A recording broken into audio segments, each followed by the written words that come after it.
Bismillahirrahmanirrahim. Assalamualaikum warahmatullahi wabarakatuh.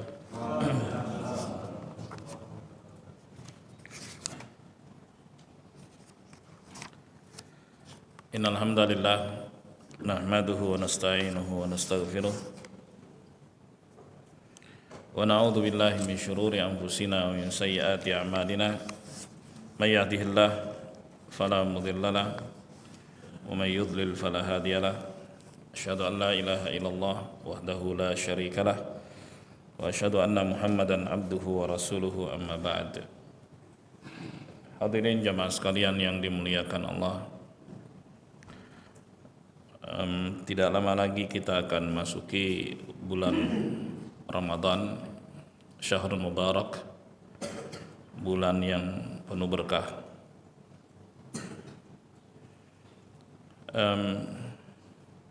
Salafus saleh dahulu menjelang datangnya Ramadan, mereka banyak berdoa pada Allah Subhanahu wa taala agar Allah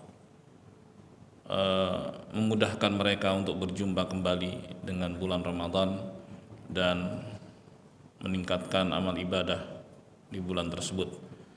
Dan kita pun demikian, kita memohon pada Allah Subhanahu wa taala agar Allah jumpakan kita kembali dengan bulan Ramadan dan agar Allah mudahkan kita untuk meningkatkan amal ibadah di bulan tersebut. Amin ya rabbal alamin. Bulan ini banyak sekali keutamaannya. Di antaranya disebut sebagai Syahrul Quran, bulannya Al-Quran. Allah Subhanahu wa taala berfirman, Syahrul Ramadan alladzi unzila fihi al-Quran. Bulan Ramadan adalah bulan diturunkannya Al-Quran. Baik. Dan di bulan tersebut pintu-pintu surga dibuka, pintu-pintu neraka ditutup, dan setan-setan dibelenggu. Kata Nabi SAW dalam hadis yang diriwayatkan Al-Bukhari dan Muslim, idza jaa ramadhanu futtihat abwabul jannah wa ghuliqat abwabun niran wa suffidatis syayatin. Apabila datang bulan Ramadan, maka pintu-pintu surga dibuka, pintu-pintu neraka ditutup, dan setan-setan dibelenggu. Ya. Dan yang dibelenggu di sini tokoh-tokohnya, dedengkotnya. Sebagaimana dalam hadis, idza kana awwal lailatin min syahr Ramadan suffidat asyayatinu wa maradatul jin. Apabila datang awal Ramadan, begitu masuk nih Ramadan, ya, malam hari kan diawali dengan malam kalender Hijriah, setan-setan dan dedengkot jin itu dibelenggu, diikat. Sehingga dorongan untuk berbuat kebaikan itu lebih menguat dan dorongan untuk berbuat keburukan itu menurun. Bukan berarti nggak ada kejelekan, bukan berarti nggak ada kemaksiatan. Kemaksiatan tetap ada, tapi menurun. So itu kita rasakan suasana di bulan Ramadan itu meningkat dengan ibadah, alhamdulillah. Dan di bulan Ramadan tersebutlah juga kita bisa menilai diri kita, ya, menilai diri kita sungguhnya. Ketika setan-setan itu dibelenggu, ya, kemudian ada dorongan jahat ataupun jelek, maka itulah hawa nafsu kita. Jadi kita bisa menilai kondisi kita, ya, ketika godaan-godaan itu berkurang. Kalau masih kuat juga godaannya, berarti itulah hawa nafsu kita. Di situ kita perbaiki diri kita. Nah, jemaah sekalian yang dimuliakan Allah, kemudian di antara keutamaan bulan Ramadan adalah Lailatul Qadar. Adanya malam yang lebih baik dari 1000 bulan. Yang kata Allah Subhanahu wa taala, Lailatul Qadri khairum min alfi syahr. Malam Al-Qadar adalah malam yang lebih baik dari 1000 bulan. Para ulama menjelaskan bahwa beribadah bertepatan dengan malam itu lebih baik daripada beribadah selama 1000 bulan. Artinya sholat misalnya bertepatan dengan malam itu lebih baik daripada sholat selama 1000 bulan. Sedekah bertepatan dengan malam itu lebih baik daripada sedekah selama 1000 bulan. Karena memang ini keistimewaan yang diberikan kepada umat Rasulullah Muhammad SAW yang tidak diberikan kepada yang lain. Sebab kalau dilihat dari umur, ya, umat Rasulullah Muhammad SAW itu pendek dibandingkan umat-umat terdahulu. Tapi Allah Subhanahu wa taala memberikan musim-musim kebaikan pada umat ini agar mereka bisa menyusul umat-umat terdahulu. Nabi Nuh misalnya itu hidupnya 950 tahun. Kalau kita rata-rata 60-70 tahun gitu, rata-rata. Walaupun ada yang lebih, tapi ada juga nggak sedikit yang kurang dari angka itu. Ya. Namun dengan adanya musim kebaikan seperti Ramadan, ada Lailatul Qadar, maka ini bisa meningkatkan amal ibadah. Kalau seorang misalnya dapat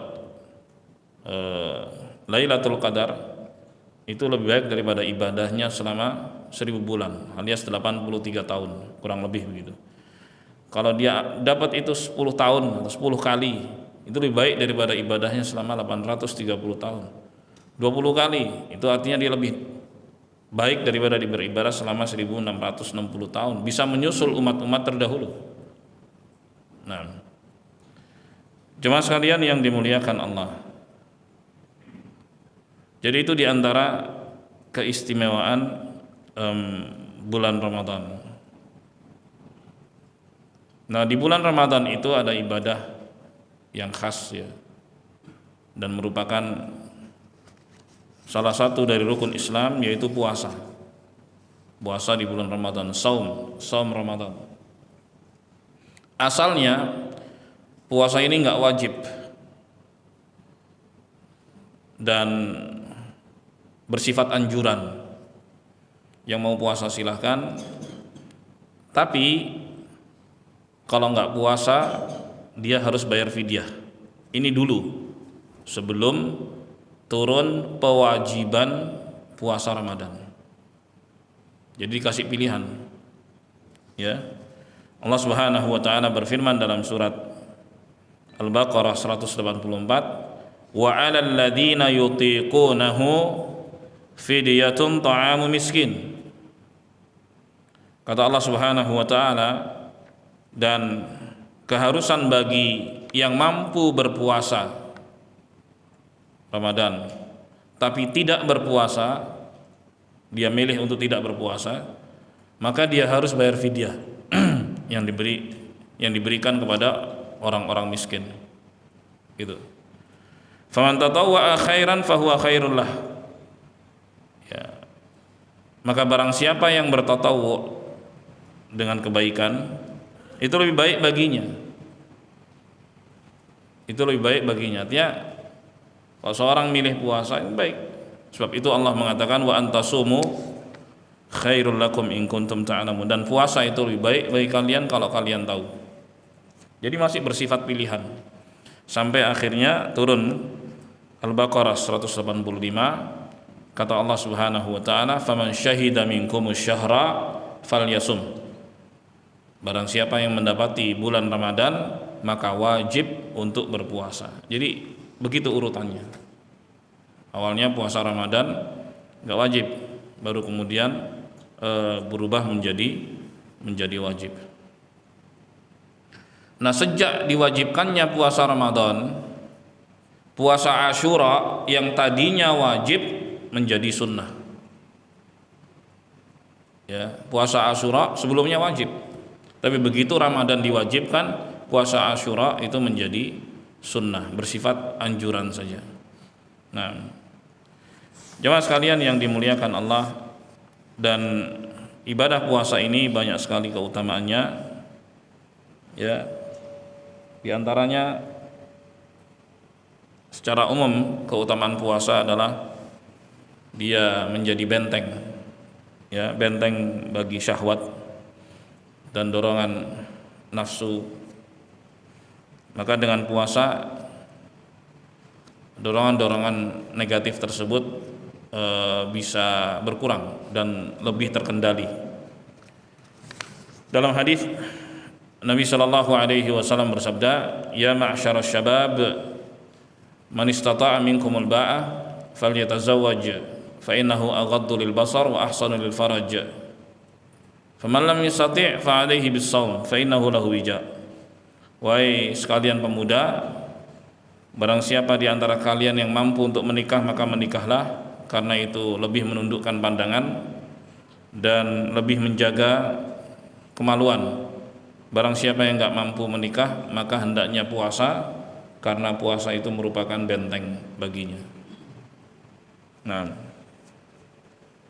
dalam hadis yang lain Nabi sallallahu alaihi wasallam mengatakan, "As-siyamu junnatun yastajinu bihal abdu minan nar."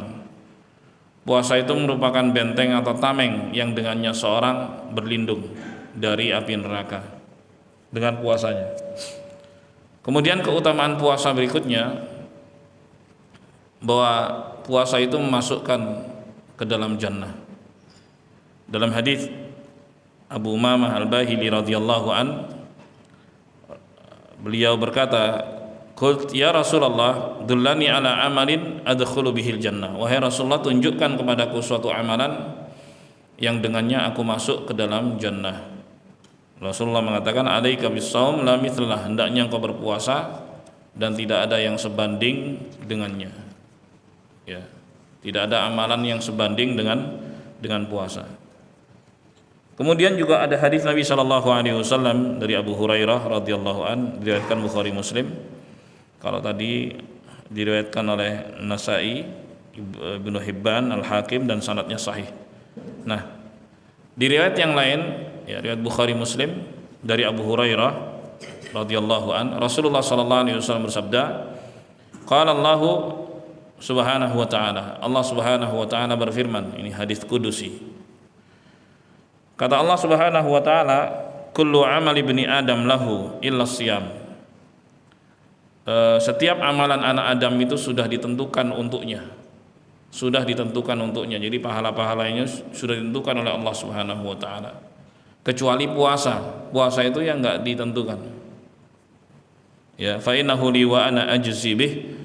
Puasa itu untukku dan akulah yang akan balas semauku. Jadi balasan ganjaran puasa untuk masing-masing orang itu beda-beda.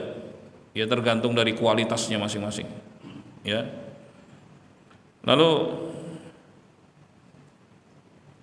ini keutamaan pertama, ya, bahwa pahala puasa itu tanpa batas. Berikutnya Nabi sallallahu alaihi wasallam mengatakan, "Wasiyamu junnah." Puasa itu merupakan benteng atau tameng. Wa idza kana yaum shaumi ahadikum fala yarfuthu wala yaskhab. Ya, di hari-hari kalian berpuasa maka jangan berkata-kata kotor, vulgar, porno, dan juga jangan banyak bikin gaduh, ya, teriak-teriak dan sebagainya. Fa in sabahu ahadun aw qatalahu falyakul inni imru'un shaim. Kalau misalnya ada yang mengganggu dia, mencaci maki dia, memancing amarahnya, jangan diladenin, ya, bilang saja saya lagi puasa. Itu kata Nabi sallallahu alaihi wasallam. Jangan diladenin, saya lagi puasa. Ya. Terus nanti diolok-olok lagi, diejek-ejek, bilang aja saya lagi puasa. Rasulullah yang bilang begitu, ya kan? Terus walladzi nafsu Muhammadin biyadih. Ya, kalau diladenin nanti malah habis pahalanya. Karena makna as-shaum itu adalah menahan diri, gitu kan? Jadi antaranya adalah menahan diri dari emosi. dan pancingan-pancingannya. Tahan diri, kalau enggak pahala puasanya bisa berkurang dan bisa saja habis. Allahu musta'an. Lalu Rasulullah sallallahu alaihi wasallam mengatakan, "Walladzi nafsu Muhammadin biyadih." Demi yang jiwa Muhammad sallallahu alaihi wasallam ada di tangannya, la khalufu famis saimi atyabu indallah min rihil misk. Sungguh aroma mulut orang yang berpuasa di sisi Allah Subhanahu wa taala lebih wangi daripada kasturi. Masalah ini juga keutamaan. Keutamaan berikutnya, lis-saimi farhatan yafrahuhuma. Bagi orang yang berpuasa, dia mendapatkan dua kebahagiaan. Idza aftara farih wa idza laqiya rabbah fariha bisaumih. Ketika dia berbuka, dia bahagia. Coba deh, setiap kita, apapun yang kita konsumsi, apapun takjilnya, itu ada kebahagiaan di saat-saat menjelang buka puasa. Ya, apapun yang dikonsumsi, mewahkah atau sederhanakah, ya, itu ada rasa kebahagiaan tuh luar biasa ya. Taib. Kemudian yang satu yang belum, kata Nabi SAW, wa idza laqiya rabbah, ketika nanti dia berjumpa dengan Tuhannya, fariha bisaumih, maka dia bahagia dengan puasanya. Ketika menghadap Allah Subhanahu wa taala, bahagia. Nah, itu yang belum, ya. Bagi yang masih hidup ya tentunya, ya, yang mati pasti akan merasakan itu. Hadisnya sahih. Jemaah sekalian yang dimuliakan Allah, sementara dalam riwayat Al-Bukhari, Nabi sallallahu alaihi wasallam bersabda, "Yatruku ta'amahu wa syarabahu wa syahwatahu min ajli." Kata Allah Subhanahu wa taala, dia tinggalkan makan minumnya serta syahwatnya karena aku, kata Allah. As-siyamu li, puasa itu untukku, wa ana ajzi bih, dan akulah yang akan balas semauku. Wal hasanatu bi asyri amsalihha, dan kebaikan itu dilipat gandakan 10 kali. Masya Allah. Kemudian keutamaan berikutnya,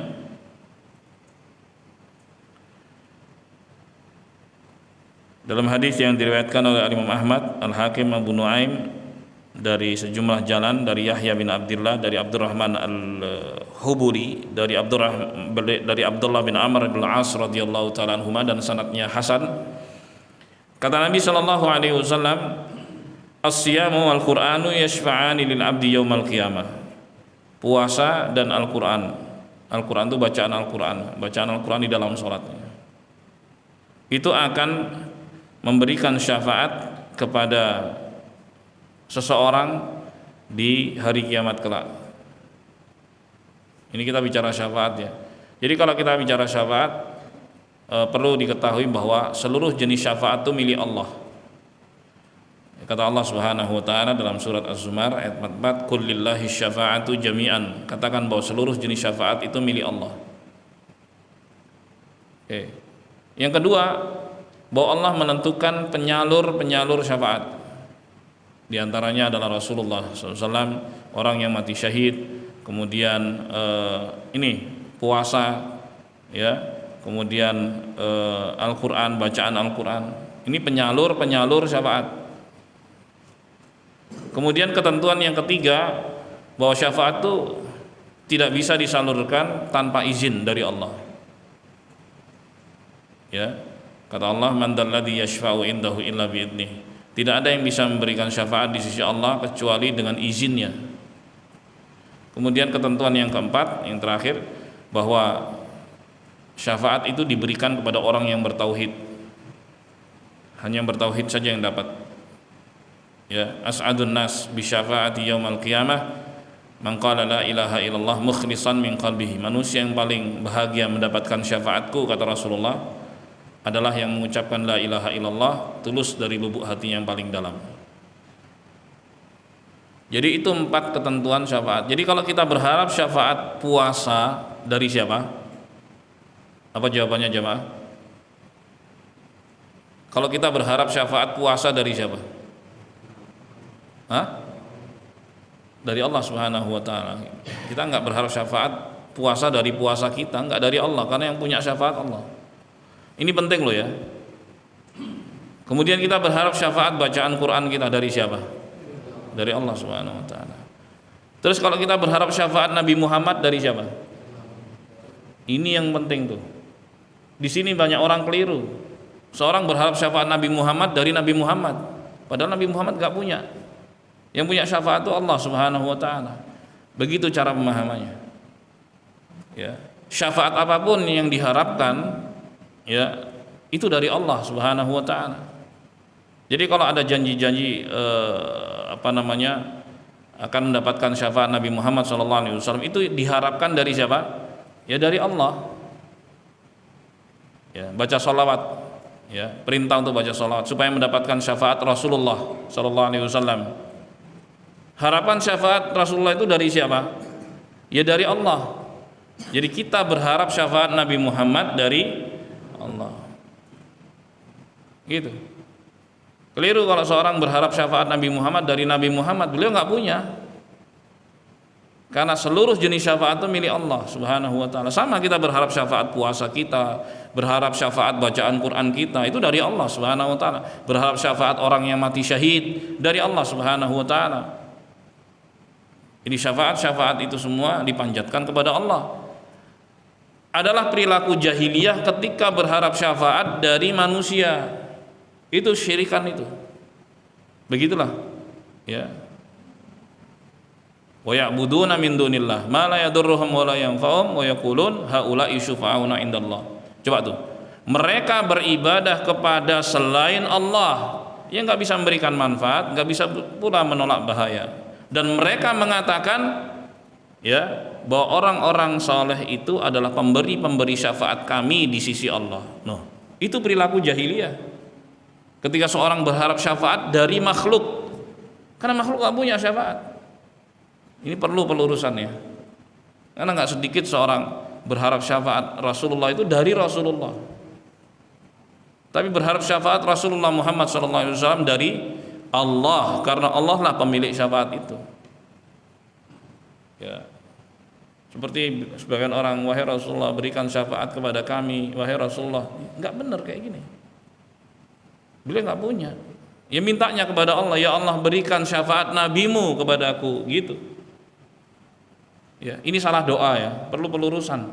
Karena ini tipis sekali antara perilaku jahiliyah dengan ajaran tauhid yang diajarkan Rasulullah SAW. Jadi ketika ada janji-janji mendapatkan syafaat, maka itu semua diharapkan dari siapa? Dari Allah Subhanahu wa taala. Jamaah ini penting sekali, Bang. Ya, ini tipis sekali. Sangat-sangat tipis. Jadi seorang berharap syafaat apapun, bahkan berharap syafaat Nabi Muhammad SAW itu dari Allah Subhanahu wa taala. Minta kepada Allah, ya Allah berikanlah syafaat nabimu, gitu kan, kepadaku, gitu. Karena Allah Subhanahu wa taala yang punya seluruh jenis syafaat, dan Allah berikan kepada para penyalurnya, dan para penyalur baru bisa memberikan setelah mendapatkan izin dari Allah. Demikian pula syafaat para malaikat. Ya, berharap syafaat malaikat dari siapa? Dari Allah Subhanahu wa taala. Gitu. Allahul musta'an. Jemaah sekalian yang dimuliakan Allah. Kembali kepada hadis kita. Yaqulus siyam, puasa akan berbicara. Ini kan unik ya. Puasa nih yang kita lakukan itu nanti berbicara di hadapan Allah Subhanahu wa ta'ala. Ai rabbi mana'tuhu at-ta'ama wasyahwah fasyafi'ni fih. Tuh. Wahai Tuhanku, akulah yang menghalangi dia makan dan minum serta menyalurkan syahwatnya, maka izinkan kepadaku untuk memberikan bantuan kepadanya. Tuh. Puasa sendiri bilang begitu kepada Tuhan, kepada Allah Subhanahu wa ta'ala. Ya, seorang nggak bisa minta syafaat puasa dari puasa, wahai puasa berikan syafaat, nggak bisa. Itu perilaku jahiliyah bahkan. Karena puasa sendiri pun masih meminta kepada Allah, wahai Tuhanku, akulah yang menghalangi dia nih dari makan, minum, menyalurkan syahwatnya, maka izinkan aku untuk memberikan bantuan kepada dia. Nah. Wa yaqulul Qur'an, kemudian Al-Qur'an juga mengatakan, yaitu bacaan dalam sholat. Ya.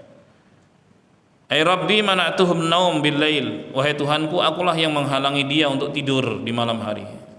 Jadi pakai untuk sholat, baca Quran di situ. Baik, fasyafi'ni fi, maka berikan izin kepadaku untuk memberikan syafaat atau bantuan kepadanya. Faqala fayusyafa'an, maka keduanya pun diberi izin untuk memberikan syafaat. Nah, jelas ya jemaah. Kemudian keutamaan berikutnya,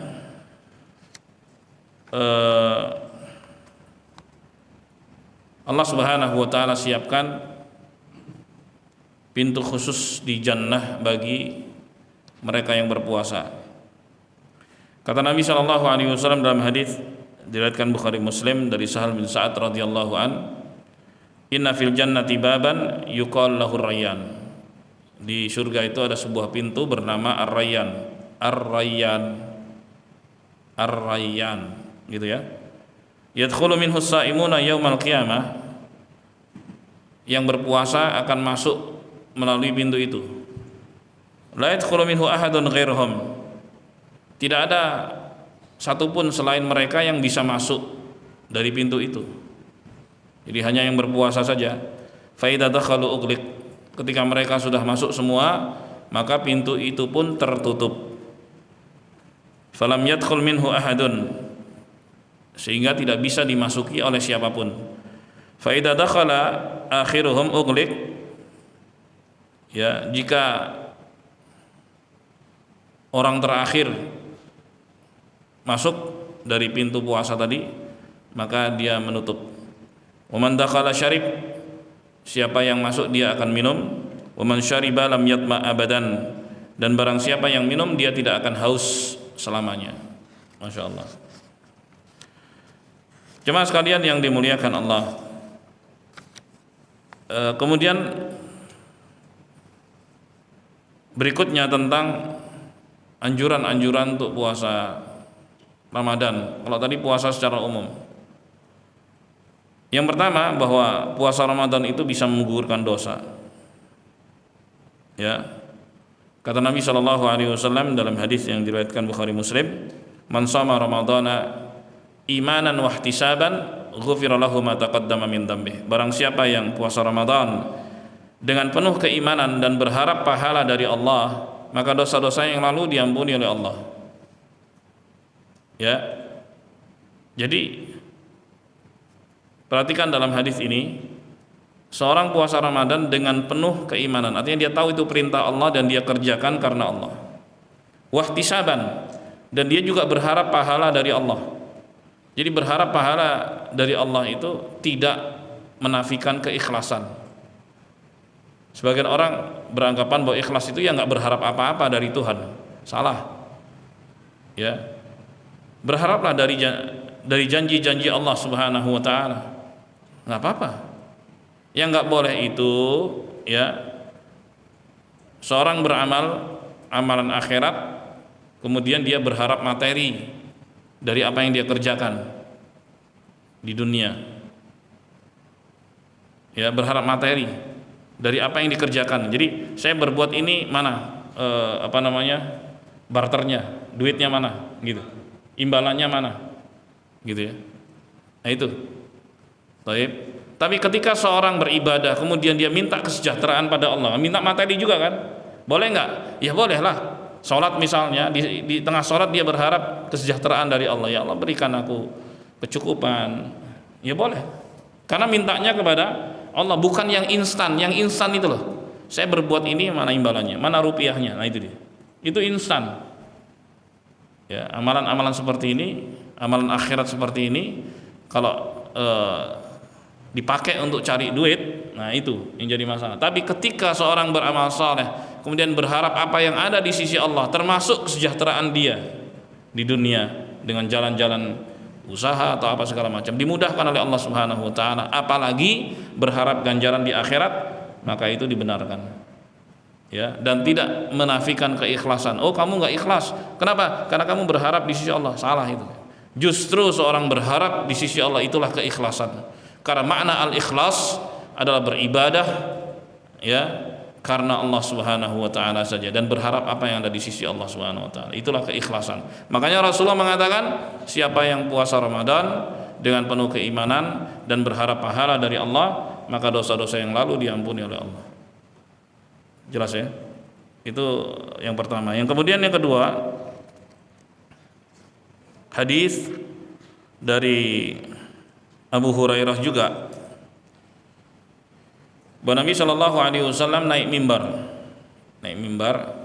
mimbarnya itu 3 tingkatan ya, 1, 2, 3, jadi model tangga gitu. Itu tangga, itu mimbar Rasulullah SAW menghadap ke jamaah, itu mimbar Rasulullah. Gitu ya. Taib. Jadi kalau khutbah ya beliau naik itu, tuk nih, terus menghadap ke jamaah. Nah pas naik, terus beliau bilang amin, amin, amin. Kan sahabat kan jadi heran, kok ngomong amin sih gitu. Ya Rasulullah, innaka sa'ital mimbar. Wahai Rasulullah, tadi Anda naik mimbar. Faqut amin, amin, amin. Terus kenapa Anda mengatakan amin sampai 3 kali? Faqala, lalu Rasulullah sallallahu alaihi wasallam menjelaskan, inna Jibril alaihi salam atani. Sungguhnya Jibril tadi datang padaku. Faqala man adraka syahr ramadana falam yughfar lahu fadakhala an-nar fa ab'adahu Allah. Qul amin. Kata Jibril, siapa yang mendapati bulan Ramadan tapi dia tidak mendapatkan ampunan dari Allah, bahkan dia masuk ke dalam neraka, berarti memang betul-betul Allah jauhkan dia dari rahmatnya. Gitu. Berarti tidak memanfaatkan kedatangan Ramadan itu dengan baik. Dia nggak puasa, orang puasa Ramadan dosa-dosa terampuni kok. Lah ini kok malah nggak mendapatkan ampunan. Dia nggak puasa misalnya, nggak ibadah dan seterusnya. Taib. Katakan amin. Faqultu amin, maka Rasulullah mengatakan amin. Ini juga menunjukkan bahwa puasa Ramadan itu bisa menggugurkan dosa. Langsung gugur itu dosa. Kemudian berikutnya doa-doa dikabulkan dan mendapatkan pembebasan dari api neraka. Dalam hadis yang diriwayatkan oleh Al-Bazzar dan juga Imam Ahmad, dan hadisnya sahih, bahwa Rasulullah sallallahu alaihi wasallam bersabda, inna lillahi fi kulli yawm wa laila utaqa'a minan nar. Sungguhnya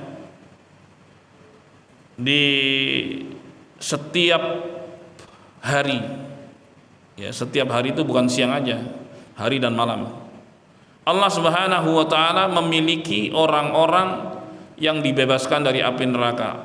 Mestinya dia masuk neraka tapi dibebaskan dari api neraka. Fi syahri Ramadan, dan itu hanya di bulan Ramadan. Baik. Masya Allah ya. Ini keutamaan luar biasa. Kemudian wa inna likulli muslimin da'watan yad'u biha fayustajabu lah, dan setiap muslim yang berdoa pasti dikabulkan oleh Allah di bulan Ramadan itu. Jadi ini menunjukkan keutamaan orang yang berpuasa. Jadi doa-doa orang yang berpuasa sepanjang dia puasa tuh dikabulkan oleh Allah Subhanahu wa taala. Jadi memang itu kesempatan yang luar biasa. Kadang-kadang nggak dipakai kesempatan itu, padahal kesempatan itu diberikan. Tinggalkan pemanfaatannya, itu kembali kepada masing-masing orang, mau manfaatin nggak gitu kan. Sama halnya seperti malam Al-Qadar, itu kesempatan diberikan kepada siapapun dapat. Beneran, siapapun dapat, tapi bisa nggak dia gunakan, bisa nggak dia manfaatkan? Karena cara pemanfaatannya adalah dengan beramal. Ya kalau dia cuman begadang aja sambil ngopi gitu misalnya, ngapain? Cari Lailatul Qadar, udah dapat, ya kayaknya sih apa buktinya? Ada rasa merinding-merinding gitu? Bukan itu, bukan itu. Dengan beramal. Makanya orang habiskan waktunya dengan sholat malam misalnya, ya semalam suntuk, masya Allah, pasti dapat. Mereka yang hidupkan malam 10 hari terakhir itu pasti dapat, pasti. Ya, nggak mesti harus nunggu gitu. Karena memang cara memanfaatkannya adalah dengan beramal. Nah, kayak tadi nih.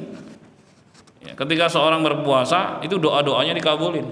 Nah, tinggal manfaatin atau tidak. Padahal enteng kan, doa kan tinggal minta. Ya, kalau yang enteng aja berat, gimana yang lebih berat? Allahu musta'an. Kemudian juga di setiap hari, bukan di 10 hari terakhir ya, ada pembebasan dari api neraka. Rasulullah nyebut setiap hari. Jadi hadis yang bicara bahwa awalnya adalah rahmat, pertengahannya adalah ampunan, ya, dan yang terakhir adalah pembebasan dari api neraka, itu hadis yang lemah. Ya, tidak valid penyandarannya kepada Nabi SAW. Ya, yang benar ya seluruhnya adalah rahmat. Sepanjang Ramadan itu seluruhnya adalah ampunan.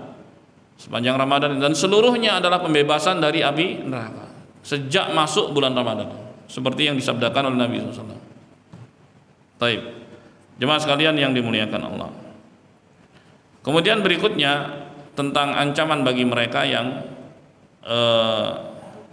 tidak puasa dengan sengaja.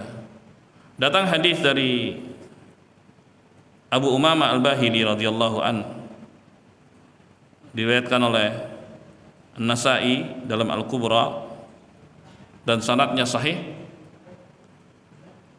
Sami'tu Rasulullah sallallahu alaihi wasallam yaqul, aku pernah mendengar Rasulullah sallallahu alaihi wasallam bersabda, bainama ana naim atani rajulan, ketika aku tidur, kata Rasulullah, aku didatangi 2 orang, itu malaikat di sini dalam bentuk manusia. Fa akhadha bi dhabu'i, kemudian mereka memegang kedua pundak atau lengan atas, lengan ya. Baik. Fa ataya bi jabalan wa'ran, kemudian aku dipapah ke sebuah gunung yang terjal. Faqala sa'ad, keduanya bilang naik. Faqult la inni la utiquh, kata Rasulullah, aku nggak bisa naik. Faqala sanusahiluhu lak, baik kami akan bantu. Fasa'id, akhirnya aku pun berhasil naik. Hatta idza kunt fi sawadil jabal, sampai ketika aku di puncak gunung, idza bi aswatin syadidah, terdengar suara-suara yang mengerikan, ya, teriakan-teriakan. Qut ma hadhil aswat, Rasulullah bertanya, ini suara-suara apa? Qalu hada awa'u ahlin nar, semua itu adalah teriakan-teriakan penduduk neraka. Tsumman tuliqa bi, kemudian aku dibawa pergi lagi. Fa idza ana biqaum mu'allaqina bi araqihim, sampailah aku tiba, ya, di sekelompok orang yang diikat kaki mereka. Jadi kakinya diikat, digantung itu. Kaki diikat, digantung. Musyaqqaqatun asdaquhum, mulut-mulut mereka itu dirobek sampai ke tengkuk. Tasilu asdaquhum daman, dari robekan itu mengalir darah. Qala qult man haula, kemudian aku bertanya lagi kepada mereka, para malaikat itu, siapa mereka? Qala alladziina yuftiruna qabla tahillati shaumihim, mereka adalah orang-orang yang berbuka sebelum selesai puasanya, artinya nggak puasa dengan sengaja. Seperti itu hukumannya, naudzubillah min dzalik. Jemaah sekalian yang dimuliakan Allah, jadi tadi kita baru bahas nih tentang keutamaan bulan Ramadan, kemudian hukum puasa Ramadan, ya, baik, kemudian keutamaan puasa, kemudian secara spesifik keutamaan puasa Ramadan, kemudian ancaman-ancaman bagi mereka yang tidak puasa Ramadan. Ya, sebelum kita bicara teknis, mungkin ada yang mau bertanya, silakan. 1-2 pertanyaan saja, nanti kita lanjutkan, silakan. Terkait waktu masuknya Lailatul Qadar, apakah memang begitu masuk waktu maghrib yang kita akan menuju dalam malam, dan di situ awalnya sampai dengan akhir malam, atau memang di pertengahan malam hingga akhir malam, Ustaz? Ya, yang disebut dengan malam itu ya mulai maghrib sampai subuh, gitu. Yang disebut malam itu mulai maghrib sampai subuh, itulah malam. Berlaku, iya, iya, betul sekali, betul, itulah malam. Maka sekali lagi, pasti seorang itu dapat Lailatul Qadar, pasti, siapapun dapat, tinggal dia memanfaatkannya. Karena pemanfaatannya itu dengan beramal, tingkatkan amalan gitu. Jadi memang Allah bagi kok kepada semuanya, Allah bagi itu, kesempatan itu ada. Gitu. Nah, kenapa kok ada anjuran iktikaf? Ya, karena dengan iktikaf seorang bisa lebih fokus ibadah gitu. Kalau nggak iktikaf dapat nggak? Ya dapat, tapi berbeda dengan yang iktikaf. Kalau yang iktikafnya tidur ya nggak dapat juga. Iktikafnya pindah tidur dari rumah ke masjid gitu. Ya kalau iktikaf di masjid dibangunin. Biasanya ada yang tukang bangunin. Artinya kalau dia siap untuk di masjid ya siap untuk dibangunin. Nggak boleh marah. Nah kalau marah berarti kan nggak benar niatnya. Niat pindah tidur ya jangan sini. Pulang aja sana tidur di sana. Kok di sini ayo. Kalau di Haramain gitu. Biasanya nih kan habis maghrib nih ya. Ini 10 hari terakhir ya. Masuk maghrib. Maghrib kan buka takjil dulu ya. Kemudian sholat maghrib. Setelah sholat maghrib baru kemudian makan di situ kan di masjid itu. Nunggu tuh sampai isya. Begitu masuk setelah makan kemudian baca Quran atau apalah segala macam. Masuk waktu isya. Begitu masuk isya kemudian apa? Masuk tarawih kan? Nah, tarawih di situ 20 rakaat. 20 bukan 23 kalau di 10 hari terakhir. 20 saja. Ya, 20 saja. Kalau kan selain 10 hari terakhir 23. Ini 20 saja terus berhenti. Biasanya selesai jam 11. Jam 11 malam ya. Waktu sana tentunya. Begitu selesai jam 11, nah itu istirahat tuh. Jedanya 2 jam. Ya, di situ orang istirahat sejenak gitu. Mau tiduran nggak apa-apa di situ. Ya. Nah, nanti jam 1 mulai lagi. Ketika mau mulai itu biasanya kan orang-orang rebahan ngurusin punggung apa segala macam kan di masjid kan. Taib paling bisa ya bangsa 1 jam atau 3/4 jam. Oke lah istirahat tuh meluruskan punggung gitu kan. Taib lalu pasti ada yang bangunin. Ya Naim, bangun wahai yang tidur gitu. Kum bangun, salah ya Naim gitu ya. Ada orang yang kadang teriak-teriak gitu. Nah itu terserah masing-masing orang. Tapi ada yang bangunin, nggak dibiarkan tidur gitu. Nah, kemudian wudhu. Nah mulai start jam 1. Nah jam 1 nanti sampai jam 3 tuh selesai. Nah, kemudian sahur di situ. Sahur nggak lama masuk waktu subuh. Begitulah 10 hari terakhir diisi dengan apa? Sholat, baca Quran. Itu di Masjidil Haram dan Masjid Nabawi. Dua-duanya begitu. Baik. Di kedua tempat tersebut demikian pelaksanaan. Jadi hidup malam itu dengan ibadah pada Allah Subhanahu wa taala. Dan begitulah cara mencari Lailatul Qadar. Gitu. Nah. Satu lagi silakan. Ya. Enggak. Witirnya nanti 13. Jadi 20 rakaat, jeda 2 jam, kemudian jam 1 mulai 13 rakaat. Jadi totalnya 33 rakaat. Kenapa? Enggak. Ikan nyambung itu. Jadi 1 malam itu, ya kan ada jedanya tuh. Jedanya 2 jam tadi tuh. Jadi itu 33 rakaat di 10 hari terakhir. Gitu. Jadi salat malam atau salat tarawih atau qiyamul lail itu termasuk salat sunnah mutlaqah, ya tanpa batas sungguhnya. Jadi kalau mau dikerjakan 8 dengan witir 11 misalnya silahkan. Kalau mau 20 dengan witir 23 silahkan. Ada yang sampai 33 silahkan gitu. Baik. Itu termasuk dari sholat sunnah mutlaqah. Bahkan seorang mau sholat malam 2 rakaat dengan 1 witir pun silakan, ya kan? Tapi anjurannya sebagaimana kata Nabi SAW, man shalla ma'al imami hatta yansharif kutiba lahu qiyamul lailah. Barang siapa yang sholat bersama imam sampai selesai, maka dituliskan untuknya sholat semalam suntuk.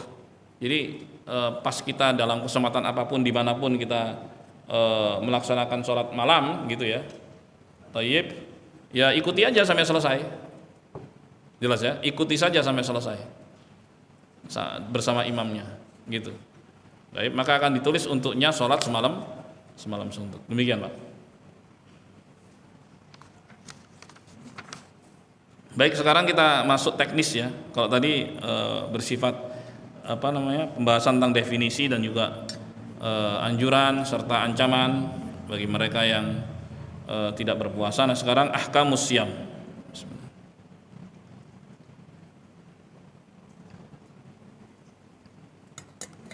ahkamus siyam, yaitu aturan-aturan dalam berpuasa. Aturan dalam berpuasa. Baik, jemaah sekalian yang dimuliakan Allah, puasa Ramadan itu ditentukan dengan ru'yatul hilal. Hilal itu bulan sabit, ya. Pertama kali dia muncul itu bulan baru, ya, disebut hilal. Dan ru'yatul hilal itu dia posisinya di barat, ya, posisinya di barat. Dan kalau memang sudah masuk waktunya, itu akan terlihat begitu matahari tenggelam. Karena cara meru'yat itu pas matahari tenggelam, di situ kelihatan hilal. Apabila posisi hilal itu positif, jadi maksud positif itu sudah berada di atas ufuk. Dan biasanya terlihat kalau sekian derajat. Memang ada beda pendapat berapa derajat bisa terlihat, ya, antara 2 sampai 3 derajat di atas ufuk gitu. Kalau dilihat kelihatan tuh bulan sabitnya. Jadi ngelihatnya itu ke arah barat, ke arah tenggelamnya matahari. Itu ru'yatul hilal itu begitu. Baik. Nah, Nabi SAW mengatakan dalam hadis, "Sumu li ru'yatih wa aftiru li ru'yatih." Berpuasalah dengan melihat hilal dan berbukalah dengan melihat hilal. Itu dasarnya ru'yatul hilal. Jadi nggak cukup dengan hitungan. Ini hadis sahih riwayat Bukhari Muslim. Nggak cukup dengan hisab. Ya, penghisaban yaitu atau perhitungan bisa-bisa saja dilakukan sebagai bentuk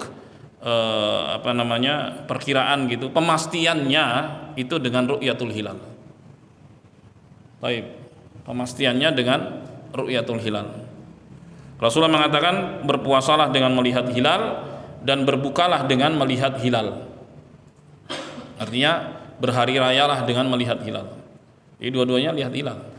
Fa in ghumma 'alaikum fa akmilu sya'bana 30. Kalau kalian enggak bisa melihatnya, maka sempurnakanlah, genapkanlah Sya'ban itu 30 hari. Ketika gagal ru'yat, maka Sya'ban itu digenapkan menjadi 30 hari. Karena biasanya ru'yat itu tanggal 29 sore. Ya, menjelang maghrib tanggal 29 itu. Kalau berhasil berarti besok atau malam itu sudah Ramadan. Kalau gagal berarti besok masih Sya'ban, baru kemudian malamnya Ramadan. Dan pemerintah kita ya sudah menunjuk dan menentukan tempat-tempat ru'yatul hilal. Dan mereka juga melakukan sidang itsbat, ya, penetapan masuknya bulan Ramadan. Alhamdulillah, maka ikuti mereka, karena di masa Nabi SAW pun Nabi sebagai kepala negara, ya kan, beliau mengumumkan kepada rakyat, kepada masyarakat bahwa Ramadan masuk. Informasi masuk pada Nabi, Nabi kemudian mengumumkan, gitu. Tayyib, dan itu sunnah Rasulullah SAW. Kata Rasulullah, "Sumu yauma yasumun nas." Berpuasalah di hari manusia berpuasa. Wa aftiru yauma yuftirun, dan berhari rayalah di hari manusia berhari raya. Dan yang bisa membuat serentak, ya, bersama-sama, yaitu pemerintah. Baik, maka ikuti mereka, karena ini ibadah, bukan ibadah sendiri-sendiri, tapi ibadah bersama. Ya, maka nggak benar tuh ada beda-beda begini. Jadi satu aja lah. Baik, apalagi yang jauh-jauh hari sudah menentukannya, nggak benar. Karena Rasulullah ini, karena menurut mereka yang jauh-jauh hari menentukan, yang penting positif berarti masuk. Nggak bisa begitu dong. Yang penting positif artinya bulan berada di atas ufuk, walaupun 0,0 sekian derajat di atas gitu. Menurut mereka udah masuk. Padahal itu sangat dekat sekali pas dengan tenggelamnya matahari, sulit untuk bisa terru'yat atau terlihat. Karena sinar matahari yang masih kuat gitu kan. Posisinya agak naik sedikit baru kelihatan tuh. Gitu. Maka dari dalil-dalil tersebut, ya, kita tinggal nunggu saja apa putusan pemerintah, dan dengan itulah kita berpuasa bersama dan berhari raya bersama. Nah, baik, ini teknis ya. Kemudian setelah ketahuan bahwa malam itu adalah bulan Ramadan, ya kan, jadi berhasil terru'yat hilalnya, Berarti malam itu sudah Ramadan ya. Apa yang dilakukan untuk puasa besok? Yaitu mendetikkan niat di dalam hati. Ya, untuk berpuasa besok. Dan itu niatnya setiap malam. Karena innamal a'mal binniyat. Ya. Hanya saja amalan itu tergantung dari niatnya masing-masing. Jadi setiap ibadah dengan niatnya, bukan niat sekaligus 30 hari enggak. Ya, sama kayak kita sholat subuh, kita enggak niat sholat subuh untuk setahun sampai ke depan, enggak kan? Setiap sholat subuh kita niat. Ya, innamal a'malu binniyat. Gitu. Jadi setiap malam kita berniat bahwa besok kita puasa. Nabi SAW bersabda, "Man lam yubaitis siyam minal lail fala siyamalah." Barang siapa yang tidak mendetikkan niat di malam hari, maka tidak ada puasa baginya di keesokan harinya. Detikkan niat itu kerjaan hati, bukan lisan. Ya cukup seorang dalam hati mengatakan besok puasa, udah selesai. Dan waktunya sejak tenggelamnya matahari sampai subuh. Jadi rentangnya itu panjang, gitu ya. Kapanpun di malam itu kita detikkan niat untuk puasa besok bisa. Ya kita bangun misalnya pas sahur gitu, detikin niat. Ya orang sahur itu kan memang ada niat, ngapain ya sahur kan kalau nggak untuk puasa dalam hati. Dan nggak diucapkan. Karena Nabi SAW nggak pernah mengucapkan niat nawaitu shauma ghadin an ada'i fardhi syahr ramadhana hadhihi sanati fardalillahi ta'ala, enggak. Cukup dalam hati aja. Ya, detikan puasa besok gitu. Mudah, alhamdulillah. Baik. Jemaah sekalian yang dimuliakan Allah. Kemudian berikutnya ya, anjuran untuk bersahur. Ya kan? Anjuran untuk bersahur. Kita bahas tentang puasa dulu ya. Nanti sholat tarawihnya berikutnya. Jadi setelah detikan niat, kemudian berikutnya masih di malam hari itu anjuran untuk bersahur. Baik. Jemaah sekalian yang dimuliakan Allah.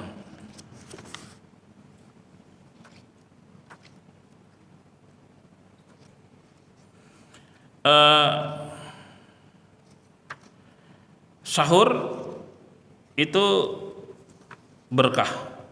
Ya, sahur itu berkah.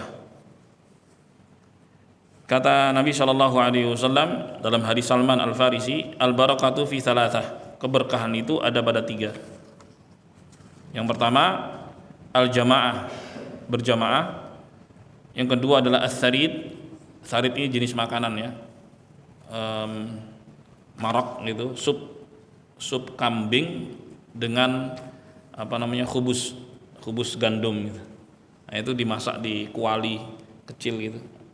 Ya, saya pernah dijamu waktu di Saudi itu, dikasih makanan itu, enak sekali memang. Nah, itu makanan yang disukai oleh Rasulullah Shallallahu Alaihi Wasallam. Kemudian yang ketiga adalah as-sahur. Ya, sahur itu berkah. Kemudian dalam hadis yang lain Rasulullah Shallallahu Alaihi Wasallam bersabda, Inna Allah ja'ala al-barakata fis sahuri wal kail.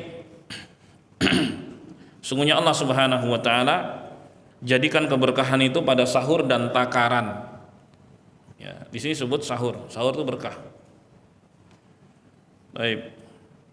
Kemudian dalam hadis yang lain Nabi Shallallahu Alaihi Wasallam sabda, Innaha barakah, a'taakumullahu iyyaha, fala tada'uh.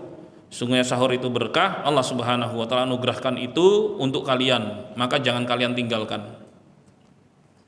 Baik. Terus sahur itu apakah mesti makan? Enggak. Minum pun itu disebut sahur. Dalam hadis Nabi Shallallahu Alaihi Wasallam mengatakan, as-sahuru aklatu barakah, fala tada'uh walau ayyajra ahadukum jur'atan mimma. Sahur itu berberkah, jangan kalian tinggalkan walaupun kalian hanya minum seteguk air. Seteguk air disebut sahur. Ya, dan itu berkah. Dipastikan berkah. Wah, masuk seteguk bisa. Itu berkah. Udah dipastikan walaupun hanya seteguk air. Karena sebagian orang mungkin nggak bisa makan di malam hari, asam sepet gitu kan, minumlah dengan niat sahur. Ya kalau nggak bisa makan, nggak enak gitu kan, hambar dan sebagainya, butuh misalnya aroma yang cukup kuat untuk bisa membuat dia bisa makan enak gitu kan. Taib, ya udah minum aja seteguk, ya itu sudah disebut sahur. Taib. Adapun yang dikonsumsi Nabi Shallallahu Alaihi Wasallam itu tamar ketika sahur, tamar. Gorengan boleh nggak? Ya terserah aja, itu masing-masing orang mau ya boleh-boleh saja. Nah itu kan Rasulullah, kalau kita mau ngikutin beliau, apalagi tamar ataupun kurma kan sudah sampai ke sini dan kita bisa order itu, ya kita makan itu. Kalaupun seandainya hanya kurma saja itu udah cukup sebenarnya. Coba aja tes, saya pernah nyoba soalnya, ya. Jadi bukannya sahurnya itu dengan kurma, terus bukanya dengan kurma juga, gitu. Udah itu aja. Pernah, manusia bisa kuat, bisa mampu. Karena Rasulullah pernah makan itu. Tapi itu pilihan ya, mau mau menggabungkan dengan yang lain juga nggak apa-apa. Jadi makan kurma, makan yang lain juga ya silakan aja, bebas aja. Tapi yang penting dianjurkan untuk makan sahur dan tidak meninggalkannya, karena ada keberkahan di situ. Bahkan ada keutamaan besar. Kata Nabi Shallallahu Alaihi Wasallam, fa inna Allaha wa malaikatahu yusalluna 'alal mutasahhirin. Karena Allah dan para malaikat itu bersolawat untuk orang-orang yang bersahur. Masya Allah. Salawat Allah kepada hambanya itu pujian Allah kepada mereka. Jadi Allah puji-puji mereka yang bersahur. Salawat para malaikat itu artinya doa, ya, permintaan pada Allah Subhanahu wa taala agar Allah memberikan kebaikan kepada mereka yang bersahur. Maka jangan ditinggalin. Ya. Baik, itu anjuran. Dan Nabi mengatakan ni'mas sahuril mu'min tamar, sebaik-baik makan sahur seorang mukmin adalah tamar kurma ya. Baik. Kemudian kapan sahurnya? Sahur itu kan makan minum di waktu sahar. Waktu sahar itu kapan? Ya, waktu sahar itu sepertiga malam terakhir. Jadi kalau ada orang bilang saya sahur jam 10, ya itu belum waktunya. Sama seperti orang bilang begini, saya makan pagi nih jam 12 siang. Jam 12 siang makan siang kan namanya kan. Nah, itu sebutnya. Makan sahur ya di waktu sahar. Ini kaitan dengan waktu gitu. Waktu sahar kapan? Waktu sahar ya 10 sepertiga malam terakhir. Wabil asharihum yastaghfirun, itu dalilnya. Dan di waktu sahur mereka berdoa mohon ampun pada Allah, yaitu melaksanakan sholat malam yang disebut dengan apa? Tahajud ya, itulah waktu sahar ya, aktivitasnya sahur. Jadi sahur itu aktivitas makan dan minum di waktu sahar, dan waktu sahar itu sepertiga malam terakhir, dan dianjurkan untuk mengakhirkannya, jadi di ujung waktu sahar. Jadi sahur itu dianjurkan untuk diakhirkan. Taib. Sebagaimana hadis Anas bin Malik dari Zaid bin Thabit radhiyallahu taala anhuma. Jadi Zaid berkata, tasahharna ma'an Nabi sallallahu alaihi wasallam thumma qama ila shalah. Kami bersahur bersama Nabi sallallahu alaihi wasallam. Kemudian beliau bangkit untuk sholat subuh. Ya, beliau bangkit sholat subuh. Lalu Anas bertanya, kam kana bainal adzan was sahur? Berapa jarak antara adzan dengan sahur? Qadra khamsina ayah, kira-kira 50 ayat. 50 ayat. Jadi justru Nabi itu mulai sahur 50 ayat. Dibaca sebelum adzan subuh. Ya kira-kira berapa menit itu? Ya, antara 10 menitan, 10 sampai 15 menit. Ya. 50 ayat itu enggak banyak. Baik. Jelas jemaah. Justru di saat itu Rasulullah bersahur. Begitu selesai sahur, masuk subuh. Gitu. Ada anjuran mengakhirkan sahur di sini. Baik. Jadi kalau 10 menit sebelum subuh udah dibilang nggak boleh imsak. Imsak itu kan artinya berhenti. Nah, as-saum ma'nahul imsak. Puasa itu maknanya adalah imsak. Imsak itu artinya sudah mengawali puasa, udah nggak boleh lagi kan. Nah kok bisa maju 10 menit sebelum subuh, sementara Allah mengatakan kulu washrabu hatta yatabayyana lakumul khaytul abyadu minal khaytil aswadi minal fajr. Al-Baqarah 186. Silahkan kalian makan dan minum sampai jelas bagaikan benang putih dari benang hitam, yaitu waktu subuh. Allah menghalalkan makan minum sampai subuh. Nah, ini bilang, nggak boleh 10 menit, udah selesai. Duh, nggak bener kan? Allah menghalalkan, mereka bilang haram. Waduh. Oh enggak, itu lampu kuning namanya imsak, itu lampu merah. Imsak kan udah berhenti gitu loh, bukan lampu kuning, itu kan mengada-ngada aja. Maka itu bid'ah. Jadi mengada-ngada kalau ada sebutan imsak berhenti 10 menit sebelum subuh, nggak boleh makan, nggak boleh minum, ya itu mengada-ngada. Karena Allah menghalalkan makan minum sampai subuh, batasnya itu subuh, begitu. Jadi kalau misalnya seorang terlambat bangun misalnya 5 menit sebelum subuh, masihkah dia bisa sahur? Apa jawabannya? Ya masih boleh, tapi sesuaikan sahurnya. Waktunya mepet begitu, ya jangan makan besar lah. Ya, karena begitu masuk waktu subuh berhenti, dia harus berhenti. Seret nih, ya nggak bisa. Ya salah sendiri milihnya nggak bener, ya bijak lah. Kalau memang waktunya itu mepet, ya pilih makanan yang sesuai dengan waktu yang pendek tersebut gitu. Taib. Jadi kalau ada yang bagi ada waktu imsak, ada waktu subuh, nah, ini nggak benar. Ya waktu imsak adalah waktu subuh, jelas ya. Waktu imsak adalah waktu subuh, bukan 10 menit sebelum subuh. Taib. Karena begitu masuk waktu subuh, disitulah imsak. Makna imsak, seorang nggak bisa lagi makan, minum, nggak bisa. Ya, nggak bisa lagi bersahwat, nggak bisa. Taib. Terus kalau seorang bilang begini, saya sih berhentinya makan jam 4, misalnya subuhnya jam setengah 5. Ya nggak apa-apa mau berhenti jam 4 juga, mungkin siap-siap mau ke masjid. Jadi kalau di sana itu kalau nggak buru-buru ke masjid, nggak dapat tempat tuh di dalam tuh, di Haramain ya. Ya dia berhenti misalnya jam 4 udah berangkat ke masjid, ya nggak apa-apa. Tapi di masjid kan masih bisa makan dan minum. Di situ ada zam-zam gitu, sambil bawa sedikit gitu, ada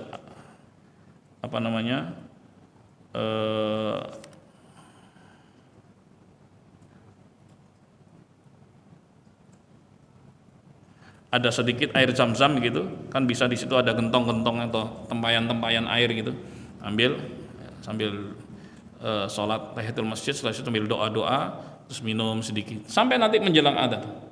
Nah itu kan dengan niat takhir tadi, mengakhirkan sahur, masih bisa. Ya kan? Begitu adzan udah nggak minum lagi. Atau sebagian biasanya kalau di Masjidil Haram atau Masjid Nabawi itu masih ada yang bagi-bagi kurma-kurma kalang kecil, ya kan? Gitu. Dengan niat tadi mengakhirkan sahur. Dia udah berhenti makan besarnya di hotel atau di restoran, jam 4 udah berangkat tuh. Ya, karena kalau nggak segera ya nggak dapat. Tapi jangan sampai ada keyakinan bahwa 10 menit sebelum subuh udah nggak boleh lagi makan dan minum, itu poinnya. Jelas ya? Allah masih membolehkan, Allah menghalalkan makan minum, silakan makan minum sampai subuh. Allah tidak mengatakan silakan makan minum sampai 10 menit sebelum subuh, enggak ada kayak gitu. Allah musta'an. Jadi ini hanya di Indonesia aja tuh yang enggak gitu, imsak. Ada waktu imsak. Ya. Nah, ini perlu ada pelurusan. Ya. Nasallallahu alaihi. Jemaah sekalian yang dimuliakan Allah. Nah, setelah sahur selesai masuk subuh, nah seorang menjalani waktu puasanya, ya kan? Seorang menjalani waktu puasanya. Kata Allah Subhanahu wa taala, "Tsumma atimmus syiyam ilal lail." Kemudian sempurnakanlah puasa itu sampai malam. Jadi sejak waktu subuh itu sampai malam. Lalu yang dimaksud malam itu apa? Karena malam itu juga panjang kan. Nabi SAW menjelaskan tentang malam. Ini terkait durasi puasa.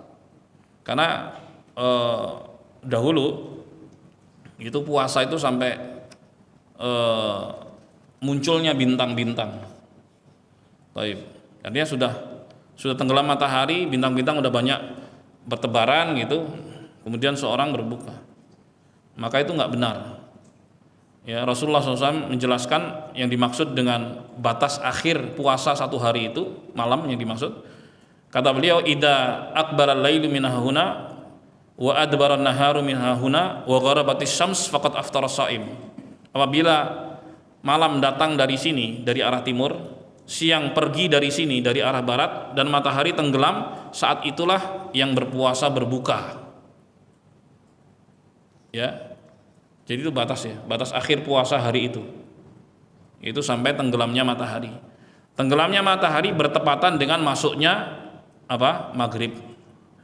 Apa harus menunggu adzan? Enggak harus nunggu adzan. Kalau sudah pasti itu tenggelam matahari, langsung buka. Karena muadzinnya juga buka dulu. Telat tuh akhirnya. Iya kan?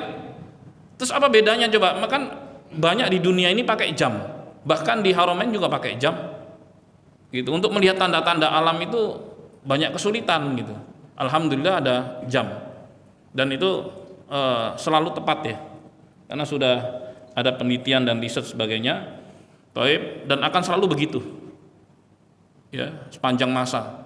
Artinya kalau sudah masuk ya, masuk di jam itu langsung aja buka. Karena ada anjuran untuk takjil. Takjil itu artinya menyegerakan apa? Buka puasa. Jadi bukan nama makanan, tapi aktivitas untuk menyegerakan buka puasa. Itu disebut dengan takjil.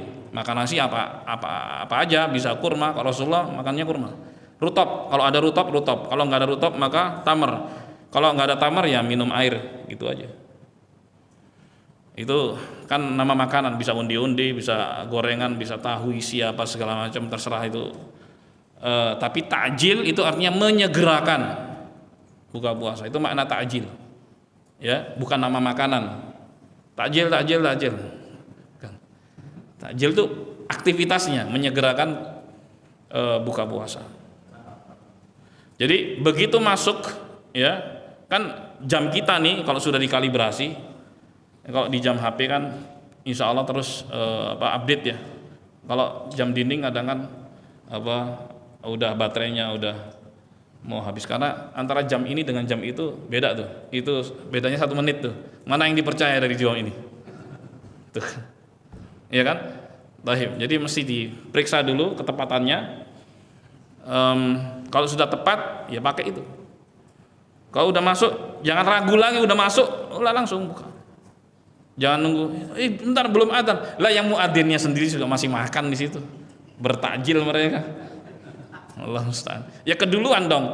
Karena begitu masuk langsung, itulah makna takjil.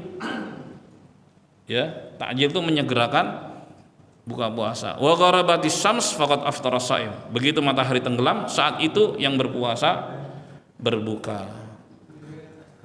Jemaah. Jadi ini sebagian ya, karena pembahasannya panjang sebenarnya, nggak cukup. Ya. Saya rasa cukup ya sampai di sini, waktunya udah siang. Semoga bermanfaat dan kurangnya mohon maaf. Silakan yang mau bertanya. Ini hanya sebagian ya, belum semuanya. Banyak yang belum kita kupas. Silakan jemaah Bapak Ibu yang mau bertanya terkait puasa. Ya, silakan Pak.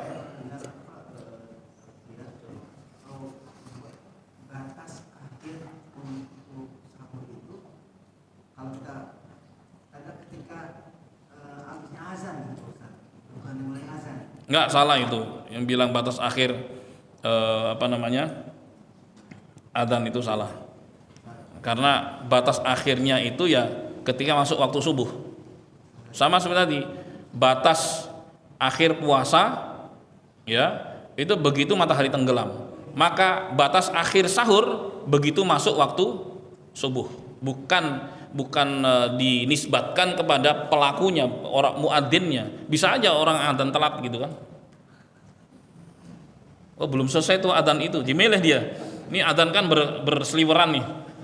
Oh, itu masih adzan, tenang aja gitu, belum selesai yang itu, adzannya panjang, tenang aja. Habis itu selesai masih di sana, masih terdengar adzan, belum selesai juga tuh makan tuh.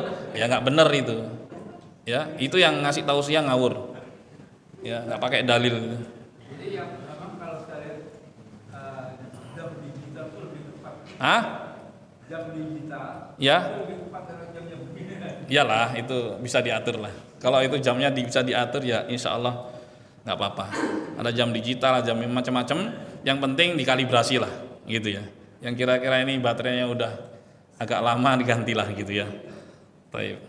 Jadi pas gitu. Oke, siapa lagi? Bapak Ibu? Silakan. Udah enggak? Cukup ya?